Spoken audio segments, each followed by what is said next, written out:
We are coming to the end of our program today. I just want to share with you briefly about the PSA Skillsbank. Over the years where I have been located in the UK, working there with aid organizations and even to the UN in Denmark, and more so even now, that there are so many people who come to me seeking advice for which course to take, but mostly looking for jobs.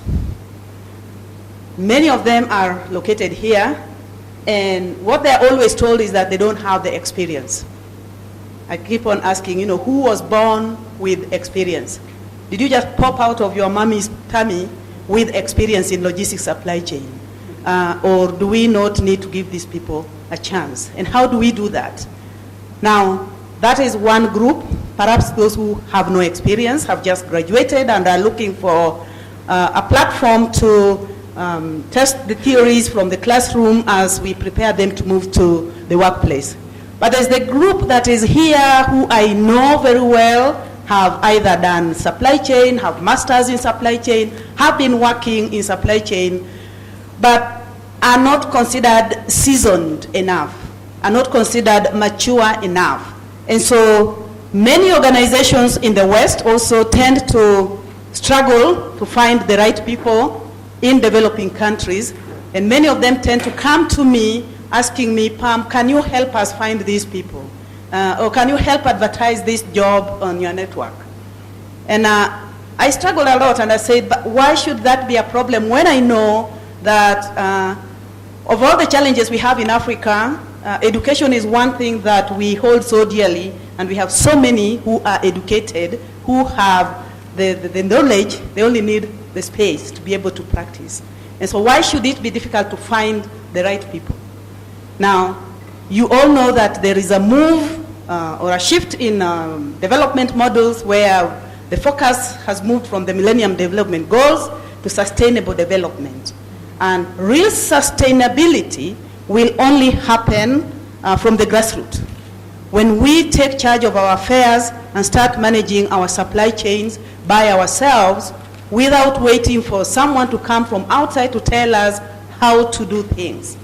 And so it's very, very important that we identify those who have decided to follow this beautiful career that has made me into what I am, and give them the opportunity to hone those skills and be relied upon by those agencies who are desperately looking for consultants or short-term employees. So how do we do that? Where are they? They don't grow on trees. Where do I find them when the organizations knock at my door? So we thought that developing a skills bank would be the first point to start. Therefore, we said we will develop a system whereby we look at how that can grow organically, and finally we have experts within Kenya and across the region. So what is Skillsbank? I have given you some flyers in the folders which explains what the Skillsbank is.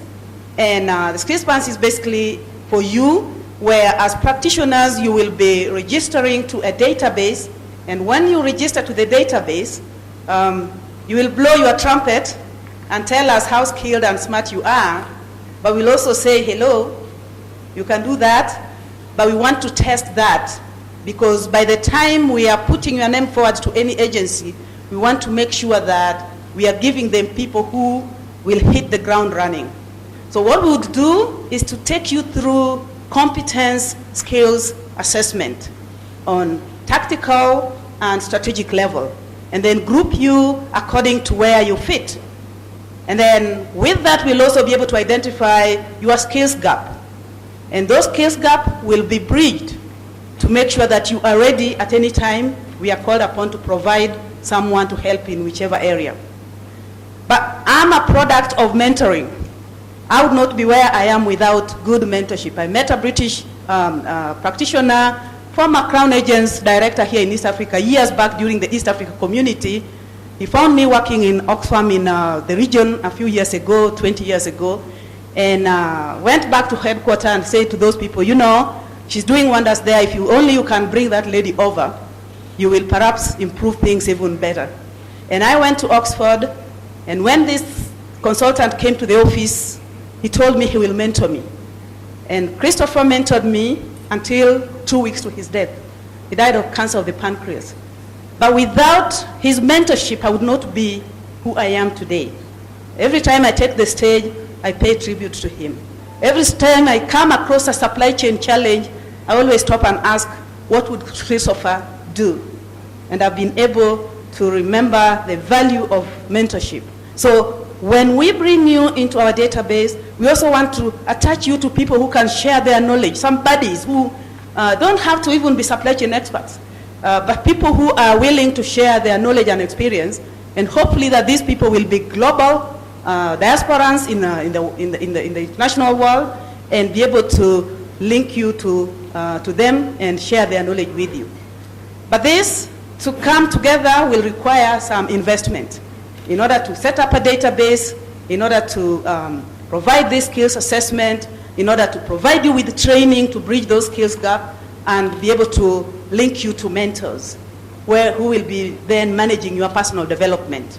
So my plea to the partners who are here today, particularly the private sector, is your opportunity to step up and say, I want to support capacity development, real capacity development in the developing country. And so if you are here and you're willing to contribute to this initiative, please feel free to talk to us. We have our Kenyan colleague who will be able to share more information, but you have all this information in your brochure as well. So there'll be the consultant who will be registering. The consultant will be that supply chain person knocking at the door. There'll be the agency who would then be recruiting from that same pool. There'll be the administration going on, and the personal development, which is linked to your mentoring, and then job placement. And then we continuously develop until we have a robust team of logisticians who can respond to any emergency at any time when it is called for, when that support is called for. So with that, I think I can say that it's open, and we'll share with practitioners when we are ready to get you to register. There are people who have started registering through the SurveyMonkey, but SurveyMonkey tool is not strong enough, reliable enough for us to achieve the objective. And so we'll be looking for partners who are willing to invest, whether it is gift in kind or financial resource, to help us develop this thing. If we can do something here, we can share that with countries in the region, and perhaps take this to other developing countries. And that perhaps ends the session of the Skillsbank. I'll let Andrew sort of take us through a few reflections of today, and then I can say thank you.